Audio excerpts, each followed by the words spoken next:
بسم اللہ الرحمن الرحیم والصلاة والسلام علی رسول اللہ وعلی آلہ وصحبہ اجمعین۔ معزز ناظرین و سامعین کرام، السلام علیکم ورحمۃ اللہ وبرکاتہ۔ حضور غوث الثقلین رضی اللہ تعالیٰ عنہ کی نماز جنازہ، تدفین اور آپ کا عرس مبارک،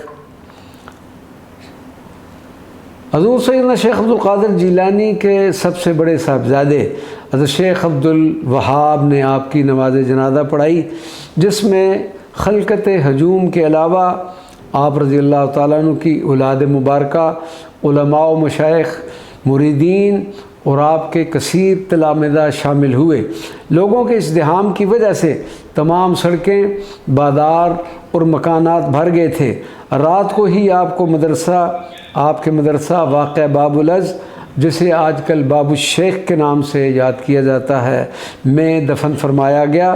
دوسرے دن جب صبح مدرسہ کا دروازہ کھلا تو خلق خدا آپ کی زیارت کے لیے فوراً دوڑ پڑے۔ عرس سرکار غوث اعظم، یعنی جسے تقریب 11ویں شریف کہتے ہیں، دین اسلام میں بزرگان دین کے یوم وصال کو ایک خاص اہمیت حاصل ہے۔ 11ویں شریف سرکار غوث اعظم سے منسوب ایک تقریب کا نام ہے۔ اس تقریب یا عرس کا انعقاد سینکڑوں برس سے مسلمانان عالم، مشائخ عظام اور اولیاء کرام اہتمام سے کرتے چلے آ رہے ہیں، اور انشاءاللہ العزیز یہ سلسلہ ایسے ہی چلتا رہے گا، کیونکہ بقول حضور غوث الثقلین کہ آپ کا سورج ایسا ہے جو کبھی غروب نہ ہوگا۔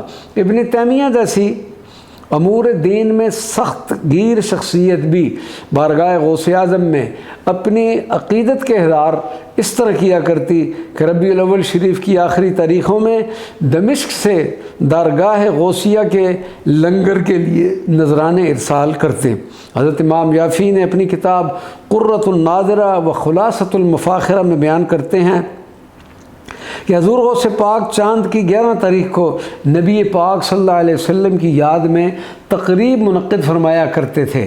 پھر دوسرے لوگوں نے بھی حضور غوث پاک کی اتباع میں 11ویں کی تقریب شروع کر دی، اور پھر یہ تقریب آپ کے دور اقدس سے لے کر آج تک منائی جاتی ہے، اور انشاءاللہ یہ سلسلہ قیامت تک جاری رہے گا۔ حضور غوث پاک کی مشہور و معروف تاریخ وصال بھی 11 ربیع الثانی ہے، لہذا آپ کے وصال کے بعد آپ کا عرس 11 تاریخ کو منایا جانے لگا۔ تو اس طرح 11ویں کی وہ محفل آپ کے عرس سے منسوب ہو کے حضور غوث پاک کی 11ویں شریف کے نام سے مشہور ہوگی۔ حضرت شیخ عبدالحق محدث دہلوی فرماتے ہیں کہ ہمارے ملک میں یعنی ہند میں حضور غوث پاک کے عرس مبارک کا دن 11 ربیع الثانی ہی ہے، اور یہی تاریخ ہمارے ملک میں موجود اولاد غوث اعظم میں متعارف ہے۔ اب بھی بغداد شریف میں ہر سال 11 ربیع الثانی کو حضور غوث پاک کا عرس نہایت دھوم و دھام سے منایا جاتا ہے۔ الحمدللہ اس بندہ ناچیز کو 2 بار اس عرس میں شرکت کی سعادت حاصل ہو چکی ہے۔ محافل ذکر و فکر منعقد ہوتی ہیں، نعت خوانی، پھر حضور غوث پاک کی شان میں دف کے ساتھ منقبتیں پیش کی جاتی ہیں، اور وسیع پیمانے پر ہر صادر و وارد کے لیے لنگر غوثیہ کا بھی اہتمام کیا جاتا ہے۔ وما علینا الا البلاغ المبین۔